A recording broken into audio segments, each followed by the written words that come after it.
If you're new here, I'm Cam and I'm all about travel and wellness. It's literally my drive and my motivation to do the things that I do. Make sure that you subscribe for more content.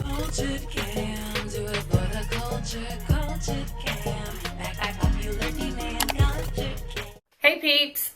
So this has been on my heart to talk about for a while. Even when I was living in Thailand, I struggled with this as well. But part of me felt guilty of talking about the darker sides of mental health while being abroad.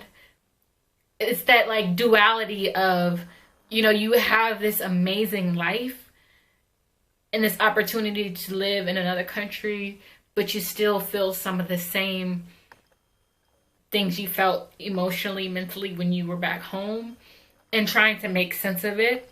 It's almost like you should be grateful and you should be happier because you're experiencing this. And then guilt also lingers in.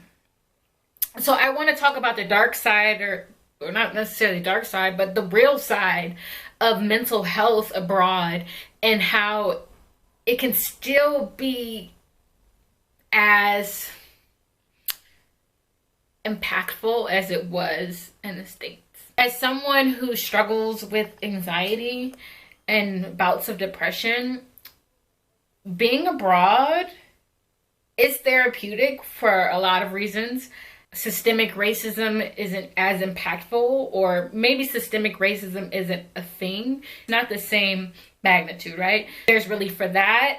Maybe you have access to affordable healthcare, so that's one less thing that you have to stress about. Maybe you get more fresh air and you're outside more and you experience more sunshine. There's all these pros to being abroad, as well as just having like an international life. But if you still struggle with mental health, it's not going to evaporate immediately. What has helped me in my dark days is, one, making an effort to be outside. Because being outside, even if you don't want to get up out of the bed, even if you don't want to go for a walk, when you put your shoes on and you walk out that door, it makes all the difference.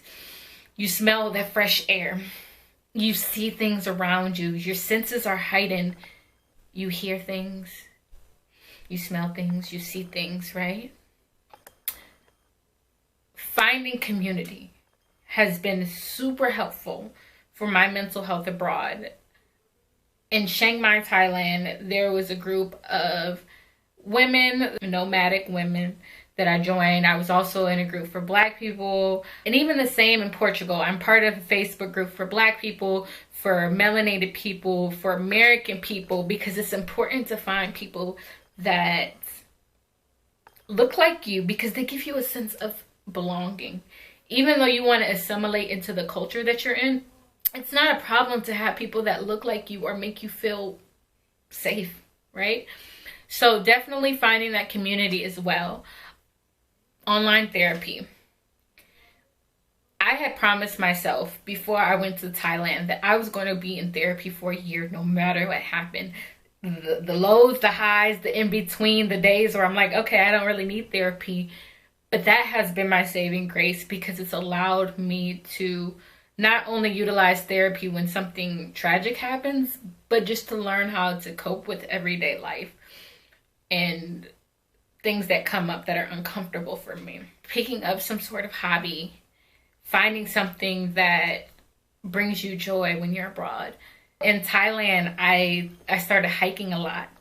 Like, I found love for nature, and that was something that brought me joy. I'm still trying to figure out that thing in Portugal, that one thing, you know, but I enjoy walking around, and the fact that I walk like miles every day has been good. So just finding like that one thing, if you're joining a class or like doing something that like just brings you joy and happiness. It doesn't have to be something extravagant. I have a friend that found a park that she likes to go to. She goes there almost every day with her dog, and that brings her joy. I would also say creating a routine. some sort of like regimen that can help you when you're abroad, because if you struggle with your mental health, you'll have bouts of whatever feelings come up. And having a routine helps you to feel like stabilized, helps you to feel at home within your body, and it helps you to like regulate whatever emotions come up.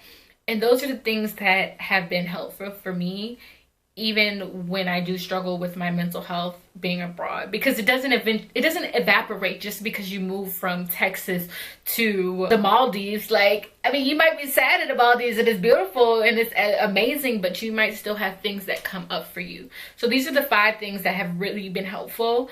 And I have struggled with mental health, and people have told me countless times how happy I look. And I just want to remind everyone that just because someone is smiling in a picture doesn't capture the whole picture of what's going on in their life. A picture is just a moment, and people still are people. They still have feelings. They still have things that they battle behind closed doors. So just because someone is abroad doesn't mean that they're not struggling with their mental health. So those are 5 things that I've used. And I would also recommend checking out my website for different resources and communities to join for those who are traveling or living abroad. Even resources for therapy, because that's so important. Making such a huge transition on top of battling with whatever mental health things are coming up. Like, you have to make sure that you're taking really good care of yourself.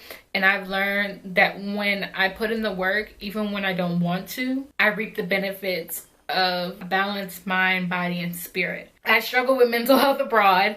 I know I wear it so well and that people think I'm happy all the time, but there's days where I literally don't feel like doing anything. But that can be really helpful. So I don't know if anyone's ever struggled with the same thing, but just because you move abroad doesn't mean that your mental health will automatically be fixed.